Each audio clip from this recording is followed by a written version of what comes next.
दोस्तों, तुरंत के पिछले एपिसोड में हमने देखा है कि शन फैमिली का सामना यहाँ पर याओ फैमिली के 3 पावरफुल गार्डियंस से हो चुका था, जो तीनों ही काफी जरा खतरनाक थे। वो यहाँ पर शंजियान और उसके फादर को काफी बुरी तरीके से इंजर्ड कर देते हैं। शंजियान का फादर तो ऑलमोस्ट मरने वाला था, तभी अचानक मिस बायुई ने अपनी पावर्स का इस्तेमाल किया, जिसकी वजह से शंजियान अपने फादर को लेकर वहाँ से भागने में कामयाब हो पाया। मगर अभी भी वो तीनों गार्डियंस यहाँ पर इन लोगों का पीछा कर रहे थे, इसलिए शंजियान अपने फादर को एक केव के अंदर छुपाकर उन तीनों का ध्यान भटकाने के लिए उन्हें अपने पीछे लगाने लगा था, जहाँ पर उन तीनों में से जो इविल विश थी उसने शंजियान की बॉडी पर एक ट्रैकिंग मार्क लगाया हुआ था, ताकि वो शंजियान की एग्जैक्ट लोकेशन ढूंढ सके। मगर वो इस बारे में अपने बाकी के 2 साथियों को नहीं बताती, क्योंकि वो शंजियान को अकेले जान से मारकर उसके साथ मजे करना चाहती थी।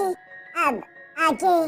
तो नेक्स्ट एपिसोड की शुरुआत यहाँ पर बिल्कुल उसी सीन से शुरू होती है, जहाँ पर हम देखते हैं कि शंजियान पीछे के साथ आगे की तरफ भागते जा रहा था। साथ ही साथ वो मुड़कर पीछे की तरफ भी देख रहा था कि कोई उसे फॉलो तो नहीं कर रहा, मगर तभी अचानक हम देखते हैं कि उसके सामने वही दोनों इविल डॉल्स आ चुके थे, जो कि शंजियान पर फुल अपने सोर्स का इस्तेमाल करते हुए हमला करके उसे नीचे की तरफ गिरा देते हैं। मगर शंजियान पीछे के साथ जंप करते दोबारा से खड़ा हो गया। साथ ही साथ शंजियान की नजर सामने के दरख्त पर भी पड़ जाती है, जिसमें इविल विच खड़ी थी और वो शंजियान से कह रही थी कि यंग मास्टर शंजियान, आखिर आप मुझे अकेले छोड़कर इतनी जल्दी में कहाँ भागे जा रहे हो, और मुझे ये बताओ कि आखिर आप अकेले क्यों हैं, आपके फादर कहाँ पर गए। जो सुनकर तो शंजियान को काफी गुस्सा आ गया था। वो अपने दोनों हाथों में फ्लेम की पावर्स एक्टिवेट करके यहाँ इविल विच पर हमला करते हुए कहता है कि तुम्हें मारने के लिए मुझे अपने फादर की जरूरत नहीं है। तो कहते हैं शंजियान ने अपनी फ्लेम की पावर का इस्तेमाल करके इविल विच पर हमला कर दिया था, लेकिन इविल विच उसके अटैक्स को डॉज करते हुए साइड पर हट जाती है, जिसे देखकर शंजियान कभी उसे पंच करने के लिए उसी की तरफ जंप कर ही रहा था। मगर तभी अचानक उस इविल विच के वही दोनों इविल पपेट्स यहाँ शंजियान के सामने आ गए, जो कि बहुत ही जरा फास्ट थे और शंजियान पर अपनी तलवारों से हमला करने लगे, इसलिए शंजियान को मजबूरन पीछे की तरफ हटते उनके अटैक्स को डॉज करते हुए नीचे जाना पड़ा।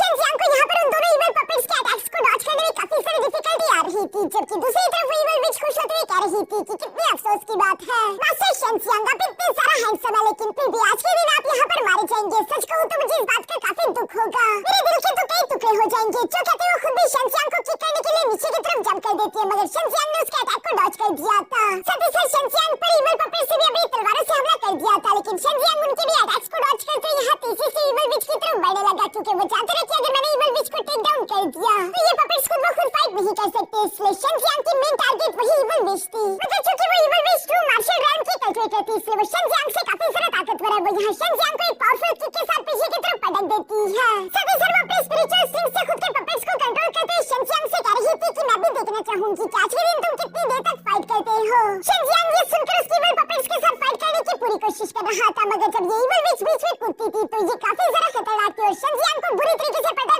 कर मार रही थी। शंजियान को गुस्सा तो काफी आ रहा था, वो गुस्से में चिल्लाते अपने फ्लेम अटैक से इस इविल विच पर हमला कर देता है, जिस अटैक को डॉज करते हुए तीसरे के साथ नीचे की तरफ आ गई। तब तक हम देखते हैं कि शंजियान भी अपने फ्लेम पंच के साथ तीसरे के साथ उसकी तरफ जंप कर चुका था, जिस अटैक को ब्लॉक करने के लिए वो इविल विच अपने इविल पपेट्स को उसके सामने कर देती है। इस फ्लेम पंच की वजह से वहाँ पर एक बड़ा सा ब्लास्ट हो गया। इस फ्लेम पंच की वजह से हम देखते हैं कि वो दोनों इविल पपेट्स तो खराब हो चुके थे और शंजियान भी उस धमाके के धुएं का फायदा उठाकर वहाँ से भाग चुका था, लेकिन चूंकि इस इविल विच ने उसकी बॉडी पर ट्रैकर मार्क लगाया हुआ था, इसलिए वो देख पा रही थी कि शंजियान आखिर किस तरफ गया है, जिसकी वजह से इविल विच को तो काफी मजा आ रहा था। वो वैसे भी शंजियान को इसी तरह भगा कर मारना चाहती है। शंजियान तो दूसरी तरफ बातें एक दरख्त के पीछे छुप गया था, जहाँ पर वो कह रहा था कि मैं इस तरह से उस इविल विच का डायरेक्टली मुकाबला नहीं कर सकता, अगर मैं उससे इसी तरह डायरेक्टली लड़ता रहा तो मैं जल्दी मारा जाऊंगा। जिस पर मिस यूमी यहाँ पर शंजियान को बताती है कि उस इविल विच ने तुम्हारी बॉडी पर ट्रैकिंग मार्क लगाया हुआ है, जिस वजह से वो हर बार तुम्हारी एग्जैक्ट लोकेशन ढूंढ पा रही है। और मिस बायुई यहाँ पर शंजियान को बताती है कि तुम इस ट्रैकिंग मार्क को अपनी बॉडी से हटा भी नहीं सकते, क्योंकि ये तुम्हारी बॉडी के अंदर दसा हुआ है। यहाँ पर अभी मिस बायुई शंजियान को ये सब कुछ बता रही थी, तभी अचानक हम देखते हैं कि शंजियान पर दोबारा से किसी ने हमला कर दिया, जहाँ लगातार उन अटैक्स की वजह से यहाँ पर बड़े बड़े ब्लास्ट हो रहे थे और शंजियान भी इंजर्ड होते हुए पीछे की तरफ आ गिरा। शंजियान खुद को संभालते हुए सामने की तरफ दिखता है तो उसे जानने को मिलता है कि ये सारे के सारे ब्लास्ट उस इविल विच की उस छोटी डॉल ने किए थे, जबकि वो इविल विच भी यहाँ पर भटकते पहुंच गई थी। वो अपने स्पिरिचुअल स्ट्रिंग्स का इस्तेमाल करते हुए उस छोटी डॉल को कंट्रोल करने लगी, जिसका इस्तेमाल करते हुए शंजियान पर अटैक्स करवाना शुरू कर देती है। ये छोटी डॉल तो उन दो इविल पपेट्स से भी ज्यादा ताकतवर थी, जो कि शंजियान को बहुत ही बुरी तरीके से हिट कर रही है। शंजियान अपने फ्लेमिंग ड्रैगन का इस्तेमाल करते हुए उस डॉल पर हमला करने की कोशिश करता है, मगर ये डॉल तो उस फ्लेमिंग ड्रैगन के आर पार गुजर गई थी। साथ ही साथ ये शंजियान को ब्रूटली हिट कर देती है। शंजियान भागते उस डॉल के अटैक से खुद को बचाने की कोशिश कर रहा था, इवन कि वो यहाँ पर अपने अज़ूर शील्ड को भी क्रिएट करता है, लेकिन कोई फायदा नहीं हुआ और वो शील्ड पूरी तरीके से चकनाचूर हो गई। शंजियान को यहाँ पर उस डॉल से भागने के सिवा कोई ऑप्शन दिखाई नहीं दे रहा था, मगर फिर भी वो आखिर भागकर जाए तो जाए कहाँ। इसलिए हम देखते हैं कि शंजियान ने अपने फ्लेमिंग ड्रैगन को क्रिएट करके उस इविल विच पर ही हमला कर दिया ताकि उसे भागने का मौका मिल सके। इसी तरह से धुएं का फायदा उठाकर एक बार फिर से शंजियान वहाँ से भागते हुए दूर आ गया था, जहाँ वो एक दरख्त के पीछे छुपकर खुद की चेस्ट की तरफ कहता है कि अगर ये ट्रैकिंग वायर मेरी बॉडी के अंदर दसा हुआ है फिर तो मुझे इसे जबरदस्ती निकालना होगा। उम्मीद है कि इससे मेरा काम बन जाएगा। मिस यूमी और बायुवी तो यहाँ पर शेंजियांग को रोकने की कोशिश करती है क्योंकि इस वजह से शेंजियांग की जान भी जा सकती थी, लेकिन शेंजियांग को तो ये रिस्क लेना ही था। वैसे भी उसके पास दूसरा कोई रास्ता नहीं था, इसलिए हम देखते हैं कि वो अपने ड्रैगन क्लास से जबरदस्ती अपने सीने को छेड़ते उस ट्रैकिंग मार्क को निकालना शुरू कर देता है, जिसकी वजह से शेंजियांग को काफी तकलीफ हो रही थी, साथ ही उसकी बॉडी से खून भी बहता जा रहा था। दूसरी तरफ हम देखते हैं कि वो इविल विच तो यहाँ पर अपने डॉल के साथ आखिरकार उस दरख्त के पास पहुंच गई थी, जहाँ पर वो मुस्कुराते हुए फिर से अपने डॉल का इस्तेमाल करते उस दरख्त पर हमला कर देती है। जिसके पीछे उसे लग रहा था कि शेंजियांग मौजूद होगा, लेकिन उस दरख्त को तोड़ने पर उसे देखने को मिलता है कि शेंजियांग तो वहाँ पर नहीं था। ये देखकर तो वो इविल विच सरप्राइज रह गई और शेंजियांग उसे एक और बड़ा सरप्राइज देते हुए फौरन अपनी थंडर पावर्स एक्टिवेट करते उसके पीछे आ जाता है, जहाँ पर हम देखते हैं कि पहली बार शेंजियांग यहाँ पर अपने थंडर पंच का इस्तेमाल करते हुए इविल विच को एक ब्रूटल पंच दे देता है, जिसके कारण उड़ती हुई नीचे की तरफ आ गिरी। जो देखकर तो इविल विच काफी जरा हैरान थी और वो कह रही थी कि आखिर ऐसा कैसे हो सकता है, तुमने मेरा ट्रैकिंग मार्क कैसे हटा दिया। दूसरी तरफ हम देखते हैं कि अब तो असली खेल शुरू होने वाला है क्योंकि शेंजियांग की बॉडी पर अब ट्रैकिंग मार्क नहीं तो वो छुप कर हमला कर सकता है। इविल विच उसकी एग्जैक्ट लोकेशन पिन पॉइंट नहीं कर पाएगी। हम देखते हैं कि इविल विच यहाँ पर अपने डॉल को शेंजियांग की तरफ भेज देती है, जहाँ शेंजियांग अपने थंडर पावर के साथ काफी तेजी से उस डॉल के साथ टकराने लगा। यहाँ पर चूंकि शेंजियांग की रफ्तार इस वक्त काफी ज्यादा तेज थी और इसी वजह से हम देखते हैं कि वो तेजी के साथ मूव करते हुए फिर से उस इविल विच के पीछे भी आ जाता है, जहाँ पर हम देखते हैं कि उसने इविल विच को भी हिट कर दिया था, जिससे तो उस इविल विच को भी काफी गुस्सा आ गया था और वो चिल्लाते हुए गुस्से के साथ अपनी पावर्स अनलीश करते हुए कह रही थी कि इससे कोई फर्क नहीं पड़ता, चाहे मैं तुम्हें पिन पॉइंट नहीं कर पाऊं, फिर भी तुम्हारी कैलकुलेशन इतनी ज्यादा नहीं कि तुम मुझे चोट पहुंचा पाओ। जो सुनकर शेंजियांग मुस्कुराते हुए कहता है कि अच्छा ऐसी बात है, और ये कहती वो अपने एक अटैक को रेडी करके अभी इविल विच पर हमला करने वाला था, मगर इविल विच ने उसे देख लिया और वो अपनी डॉल से उस पर हमला करने की कोशिश करती है, मगर शेंजियांग अपने थंडर पावर के साथ तेजी से मूव करते उसके ऊपर आ जाता है, जहाँ पर हम देखते हैं कि शेंजियांग ने अपने thunder flame dual dragon technique को क्रिएट कर लिया था और वो अपने डबल ड्रैगन टेक्निक से फौरन उस इविल विच पर हमला कर चुका। इस अटैक को ब्लॉक करने के लिए वो इविल विच लास्ट मोमेंट पर फिर से अपनी डॉल को सामने की तरफ ले आती है, मगर फिर भी हम देखते हैं कि अटैक वाकई में काफी ज्यादा पावरफुल था,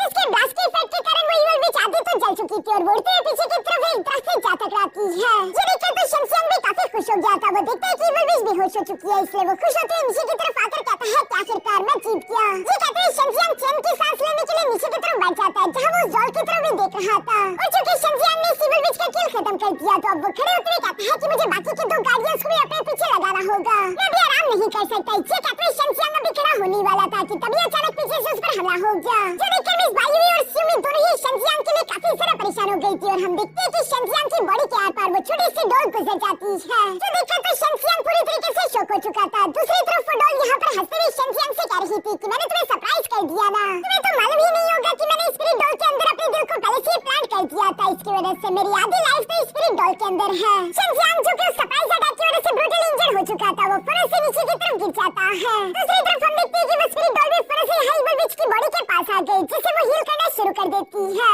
इस बॉडी को थोड़ी देर में उस स्पिरिट डॉल ने पूरी तरीके से हील कर दिया था, और एक बार फिर से हम देखते हैं कि इविल विच यहाँ खड़ी होते हुए शेंजियांग की तरफ आने लगी, जहाँ वो शेंजियांग के सामने आकर इविल विच की तरफ मुस्कुराने लगी। दूसरी तरफ हम देखते हैं कि शेंजियांग तो बुरी तरीके से इंजर्ड हो चुका था, उसका खून काफी सारा बह चुका है, इसलिए वो बेहोश हो गया, जो देखकर तो वो इविल विच यहाँ हंसते हुए शेंजियांग की बॉडी को अपने साथ घसीटकर वहाँ से लेकर जाना शुरू कर देती है, जहाँ वो रास्ते में चलते हुए खुश होकर कह रही थी कि यंग मास्टर शेंजियांग तुम काफी ज्यादा हैंडसम हो, मैं तुम्हारी बॉडी को इस तरह से जाया होता हुआ नहीं देख सकती, इसलिए मैं तुम्हारी बॉडी से एक बहुत ही प्यारा पपेट बनाऊंगी, क्योंकि मैं गिफ्ट के तौर पर अपने यंग मास्टर याओ जियानहुआ को दूंगी। ये सब कहते हुए वो चुड़ैलों की तरह हंसते हुए यहाँ अपने स्पिरिचुअल स्ट्रिंग से शेंजियांग की बॉडी को बांधकर अपने साथ घसीटते हुए धीरे धीरे आगे की तरफ लेकर जा रही थी। दूसरी तरफ हम देखते हैं कि शेंजियांग की आंखें एक अजीब सी स्पिरिचुअल डोमेन में खुलती है, जहाँ चारों तरफ बर्फी बर्फ और साथ ही साथ कोल्ड ऑरा फैला हुआ था। यहाँ पर शेंजियांग को मिस बायुवी भी दिख गई थी, जिसे देखकर शेंजियांग फौरन से मिस बायुवी के पास आकर उससे सवाल करते हुए पूछता है कि मिस बायुवी आखिर ये कौन सी जगह है।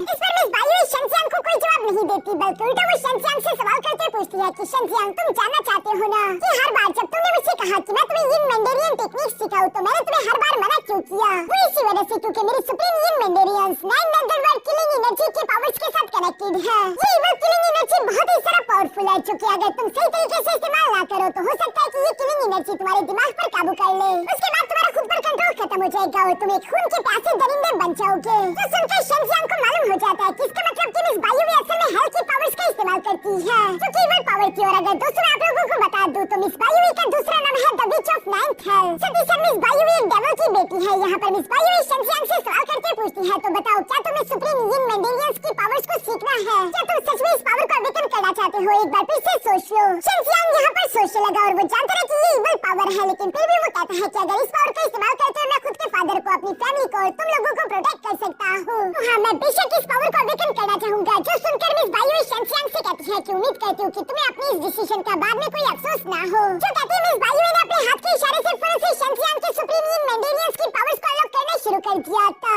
जिस तरह से शेंजियांग की सोल यहाँ मिस बायुई के साथ टेलीपोर्ट होकर एक अजीब से हेल जैसी जगह पर पहुंच गई थी, जहाँ पर मिस बायुई ने अपनी स्पिरिचुअल एनर्जी का इस्तेमाल करना शुरू कर दिया था ताकि वो शेंजियांग की बॉडी के अंदर मौजूद उसके सुप्रीम यिन मेंडेलियंस को जगा सके। ऐसा करते अचानक से हम देखते हैं कि मिस बायुई की बॉडी पर जितने भी कपड़े थे वो अचानक से गायब हो गए। साथ ही साथ उसकी बॉडी से काफी खतरनाक कोल्ड एनर्जी अनलीश हो रही थी। इस कोल्ड एनर्जी के साथ वो धीरे-धीरे से शेंजियांग की तरफ बढ़ते हुए अपनी बॉडी को उसके साथ मर्ज करना शुरू कर देती है। इस तरह से हम देखते हैं कि शेंजियांग की बॉडी पर यहाँ ब्लू कलर के मार्क्स चमकना शुरू हो गए थे। इस प्रोसेस में शेंजियांग को काफी ज्यादा तकलीफ हो रही थी, लेकिन आखिरकार हम देखते हैं कि शेंजियांग की सुप्रीम यिन मेंडेलियंस अवेकन हो गए, जिनमें कोल्ड पावर थी। इसलिए हम देखते हैं कि बाहर की तरफ शेंजियांग की मेन बॉडी से भी कोल्ड एनर्जी रिलीज होना शुरू हो गई थी। जिस तरह से पहले शेंजियांग की बॉडी के आसपास की जगह फ्रीज होने लगी, इवन कि शेंजियांग की पूरी बॉडी भी फ्रीज हो जाती है। वो इविल विच तो ये देखकर काफी ज्यादा हैरान हो गई थी और वो अचानक से शेंजियांग की बॉडी से निकलने वाली इस कोल्ड एनर्जी को देखकर घबराते हुए फिर से पीछे की तरफ जंप कर देती है। तभी अचानक शेंजियांग की बॉडी धीरे-धीरे करके हवा में फ्लोट करने लगी और साथ ही साथ हम देखते हैं कि उसके जख्म पूरी तरीके से हील होने लगे थे।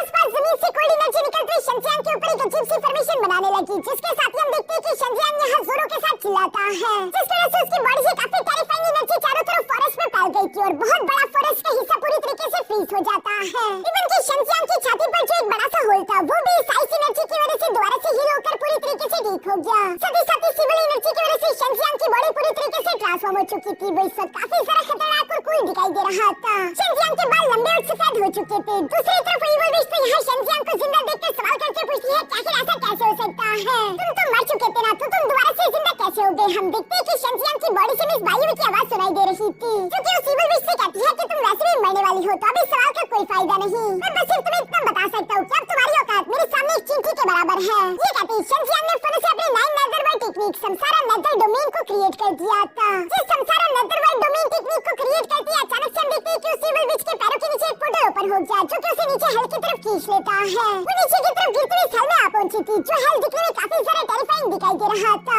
तभी अचानक वो देखती है कि इस हेल में तो कई सारे डीमंस भी थे, जो कि उसकी बॉडी के चारों तरफ आ चुके हैं और वो उसे पकड़ने लगे थे। जो देखकर तो इविल विच काफी घबरा चुकी थी और वो फिर से अपनी पावर्स का इस्तेमाल करते हुए डीमंस को जहां से मारते हुए खड़ी हो जाती है। जहां वो हैरान होते हुए आसपास देख रही थी, हवा में शेंजियांग भी उड़ता हुआ दिखाई दे रहा था और आसपास कई सारे डीमंस से उसे चारों तरफ से घिरा हुआ है। इविल विच को तो कुछ भी समझ नहीं आ रहा था कि आखिर में ये कहां पर हो और ये सब हो क्या रहा है। जबकि साथ ही साथ वहां पर मौजूद वो घिनौने डीमन धीरे-धीरे से उसी की तरफ बढ़ते आ रहे हैं, जिन्हें देखते हुए कह रही थी कि आखिर ये किस तरह के क्रीचर्स हैं। दूसरी तरफ शेंजियांग के अंदर से दोबारा से मिस बायुई की आवाज सुनाई देती है, जो कि यहाँ इविल विच से कह रही थी कि तुम जैसे एक कमजोर इंसान ऐसे मेरी इमोर्टल टेक्निक्स को नहीं समझ सकती, तो तुम्हें बताने का कोई फायदा नहीं। मैं तुम्हारे साथ अपना वक्त जाया नहीं करना चाहती। ये कहते हुए शेंजियांग ने अपने हाथ के इशारे से वहां के डीमंस को कंट्रोल करते हुए इविल विच पर हमला करने का ऑर्डर दे दिया था, जिस पर वो सारे के सारे डीमंस तो इविल विच की तरफ बढ़ने लगे। ये देखकर वो इविल विच खुद को बचाने के लिए अपने स्पिरिचुअल स्ट्रिंग्स की पावर्स का इस्तेमाल करती है। साथ ही साथ वो अपने स्पिरिचुअल स्ट्रिंग्स से शेंजियांग पर भी हमला करने लगी, लेकिन शेंजियांग तो आसानी के साथ टेलीपोर्ट करके उसके अटैक को डॉज कर लेता है। पीछे की तरफ इविल विच को लगातार तेजी से उन डीमंस के साथ फाइट करते रहना पड़ रहा था, क्योंकि वो डीमंस कम होने का नाम ही नहीं ले रहे। वो चाहे जितने मर्जी डीमंस को जान से मार डाले, वहां पर और डीमंस आ जाते थे, जो कि सबके सब उस पर झपटा मारते उसे जकड़ने की कोशिश कर रही है। बेशक ये डीमंस उसकी ताकत के सामने तो काफी कमजोर थे, लेकिन इनकी तादाद इतनी ज्यादा है कि वो ज्यादा देर तक इनका मुकाबला नहीं कर पाएगी। इसलिए वो सोचते हैं कि मुझे शेंजियांग पर ही हमला करना होगा, जहां पर हम देखते हैं कि वो इन डीमंस के ऊपर से जंप करते हुए शेंजियांग को एक जोरदार किक करने की कोशिश करती है, मगर हम देखते हैं कि उसका पैर तो यहाँ शेंजियांग की बॉडी के आर-पार गुजर गया था और शेंजियांग फौरन उसे पैर से पकड़कर नीचे की तरफ पटक चुका। जिस हिट के कारण वो इविल विच तो काफी बुरी तरीके से इंजर्ड हो चुकी थी। वो खून की उल्टियां करने लगी, जबकि शेंजियांग भी अपनी एक उंगली के इशारे से वहां पर मौजूद सारे डीमंस को दोबारा से उसके ऊपर छोड़ देता है। इविल विच यहाँ पर अपनी फुल पावर का इस्तेमाल करते हुए सारे के सारे डीमंस को डिस्ट्रॉय करके बाहर की तरफ आ जाती है, जहां पर वो स्पिरिचुअल स्ट्रिंग्स का इस्तेमाल करके यहाँ झूलते हुए तेजी से शेंजियांग पर जंप करते हुए उसे पंच करने की कोशिश कर रही थी, मगर अपना पूरा जोर लगाने पर भी वो शेंजियांग की बॉडी को टच नहीं कर पा रही थी, बल्कि उसका पंच हवा में ही रुक गया था। उल्टा वो ताकतवर फोर्स से इविल विच को पीछे की तरफ धकेल देता है। ये देखकर वो इविल विच गुस्से के साथ अपने स्पिरिचुअल स्ट्रिंग्स से बार-बार यहाँ शेंजियांग पर इसी तरह से हमले करती रही, लेकिन शेंजियांग की बॉडी के आसपास एक बैरियर था, जो कि उन अटैक्स को शेंजियांग की बॉडी के पास आने नहीं दे रहा। इविल विच तो पूरी तरीके से बुकला चुकी थी, उसे समझ नहीं आ रहा था कि आखिर वो शेंजियांग का क्या करे। हम देखते हैं कि वो अपनी डोल को बाहर की तरफ निकालकर शंसियांग पर उससे हमला करने की कोशिश करती है, जिससे तो शंसियांग ने उल्टे हाथ की झापड़ के साथ ही जमीन पर पटक दिया। ये अटैक अब शंसियांग के सामने ऐसे था जैसे कि वो बच्चे के साथ खेल रहा हो, क्योंकि पिछली बार इस छोटी सी डोल ने शंसियांग का बुरा हाल कर दिया था। इसके बाद हम देखते हैं कि शंसियांग तेजी के साथ टेलीपोर्ट करते हुए फुरस से सीबल विच के पीछे आ जाता है, जहाँ पर शंसियांग ने सिर्फ अपनी 2 उंगलियों की पावर्स का इस्तेमाल करते यहाँ थंडर एनर्जी सीबल विच पर हमला कर दिया और वो इस अटैक से हिट होते हुए दोबारा से जमीन से जा लगी। सीबल विच को अब तक समझ आ गया था कि शंसियांग को पता नहीं क्या हो चुका है, मैं उसे नहीं हरा सकती, लेकिन अगर मैं यहाँ पर मरने वाली हूँ तो मुझे अपनी सारी ताकत लगा देनी चाहिए। मैं खुद के साथ साथ शंसियांग को भी ले डूबूंगी। जो सब सोचते हुए सीबल विच ने यहाँ पर अपनी सारी ताकत को कंबाइन करके वहाँ पर एक बहुत बड़ी इविल पपेट स्पिरिट बना दी थी, जिसके लाल हैक का इस्तेमाल करते हुए अभी शंसियांग पर हमला करने वाला था। मगर दूसरी तरफ हम देखते हैं कि शंसियांग तो सिर्फ एक उंगली की पावर का इस्तेमाल करते हुए वहाँ पर एक चेन क्रिएट करके फुरस से उस इविल पपेट को डिस्ट्रॉय कर देता है। जो देखकर तो सीबल विच का मुंह खुला के खुला रह गया था। वो पूरी तरीके से निराश होकर घुटनों के बल बैठ जाती है, क्योंकि वो पूरी तरीके से निराश हो चुकी थी। तभी अचानक हम देखते हैं कि दूसरी तरफ शंसियांग वहाँ पर एक चेन फॉर्मेशन क्रिएट करते हुए कुछ स्पिरिचुअल चेन समन कर चुका, जिनसे वो यहाँ सीबल विच को जगाने की कोशिश करने लगा। ये देखकर तो इविल विच खुद को बचाने के लिए तेजी से पीछे की तरफ जंप करने लगती है, लेकिन वो स्पिरिचुअल चेन्स काफी ज्यादा तेज थे जो कि सीबल विच को हिट करते हुए साथ ही साथ उसके दोनों हाथ और पैरों को जकड़ लेते हैं। साथ ही साथ एक चेन उसकी बॉडी के आर-पार भी हो गई थी। यहाँ पर वो इविल विच शंसियांग से कहती है कि शंसियांग तुम मुझे जान से नहीं मार सकते, मैंने काफी तकलीफें झेली है, इस तरह की मामूली तकलीफ से मुझे कुछ नहीं होने वाला और एक बार मैं यहाँ से आजाद हो जाऊँ तो मैं वादा करती हूँ कि तुम्हारी शंख फैमिली में से कोई नहीं बचेगा, मैं तुम्हारी पूरी की पूरी शंख फैमिली को खत्म कर दूंगी। अभी भी तुम्हारे पास आखिरी मौका है, मुझे यहाँ से जाने दो, शायद मैं तुम पर रहम कर लूँ, वरना इसका अंजाम बिल्कुल भी अच्छा नहीं होगा। ये कहते हुए इविल्स की तरफ जोर-जोर से हंस रही थी, मगर दूसरी तरफ शंसियांग तो उसकी बातों को सीरियस नहीं लेता, बल्कि वो वहाँ से जाते हुए अपने एक हाथ के इशारे से उन चेन्स का इस्तेमाल करते हुए इविल विच की लिम्स पर प्रेशर लगाना शुरू कर चुका, जिससे तो उस इविल विच को काफी ज्यादा तकलीफ हो रही थी और वो दर्द से चिल्ला रही थी। तभी अचानक शंसियांग अपनी मुट्ठी बंद कर देता है, जिसके साथ ही वो चेन्स फुल प्रेशर के साथ पीछे की तरफ खींचे गए और हम देखते हैं कि उस इविल विच की बॉडी पूरी तरीके से शटर हो गई, जिसे जान से मारने के बाद शंसियांग की सारी ताकत खत्म हो गई और साथ ही साथ वो वापस से नॉर्मल दुनिया में आ चुका था, जहाँ शंसियांग को अपने सामने इविल विच की वो डॉल दिखाई दे रही थी जो कि खत्म हो चुकी है। साथ ही साथ मिस बायु भी शंसियांग के सामने खड़ी थी, जो कि शंसियांग को बताती है कि तुम्हारी मदद करने के लिए मैंने अपनी सारी स्पिरिचुअल पावर्स का इस्तेमाल कर लिया, मेरी स्पिरिचुअल पावर एग्जॉस्ट हो चुकी है, इसलिए मुझे माफ करना, लगता है कि मैं डीप स्लीप में जाने वाली हूँ। अब इसके बाद आगे तुम्हारे साथ शंसियांग जो भी होगा वो तुम्हारी किस्मत पर डिपेंड करेगा। ये सब कहते मिस बायु धीरे-धीरे बेहोश होते शंसियांग के सोल रिंग के अंदर चली गई। तो देखकर तो शंसियांग मिस बायु का शुक्रिया अदा करता है, मगर तभी अचानक उसे ब्लाइंड म्यूजिशियन का म्यूजिक सुनाई दिया, जिससे शंसियांग समझ गया था कि ब्लाइंड म्यूजिशियन और पपेट सोल मास्टर यहाँ पर आने वाले हैं, इसलिए वो तेजी के साथ वहाँ से दूर भागने लगा। उसका अंदाजा बिल्कुल सही था, क्योंकि थोड़ी देर में वहाँ पर ब्लाइंड म्यूजिशियन और पपेट सोल मास्टर भी आ जाते हैं, जो ये देखकर काफी सरप्राइज हो गए थे कि शंसियांग ने इविल विच को जान से मार दिया है, मगर साथ ही साथ वो जानते थे कि शंसियांग किस तरफ गया, इसलिए वो शंसियांग को फॉलो करते हुए तेजी के साथ उसके पीछे जाने लगे। जहाँ दूसरी तरफ हम देखते हैं कि शंसियांग तो भागते-भागते एक बहुत ही सारे डेंजरस फॉरेस्ट के अंदर घुस गया था, जिस फॉरेस्ट के अंदर उसके पीछे करने से तो ये दोनों गार्डियंस भी घबरा रहे थे, क्योंकि पपेट सोल मास्टर ने वहाँ के एक बोर्ड से पढ़ लिया था कि ये तो फॉरेस्ट ऑफ नो रिटर्न है, जो कि एक ऐसा जंगल है जिसमें एक बार जो कल्टीवेटर चला जाए वो जिंदा लौटकर वापस नहीं आ सकता। इसलिए ब्लाइंड म्यूजिशियन यहाँ पर पपेट सोल मास्टर से कहता है कि अब हमें उसे फॉलो करने की कोई जरूरत नहीं, क्योंकि एक बार आप इस फॉरेस्ट के अंदर इंटर कर लो, उसके बाद आपको कोई इमोर्टल भी नहीं बचा सकता। ये जंगल बहुत ही ज्यादा खतरनाक है, अब हमें शंसियांग की फिक्र नहीं करनी चाहिए, क्योंकि इस जंगल के अंदर इंटर होकर तो शंसियांग ने अपनी कब्र खुद ही खोद दी। यहाँ ब्लाइंड म्यूजिशियन की ये सब कहते हैं, इसी सीन के साथ हमारा ये एपिसोड यहीं पर खत्म हो जाता है।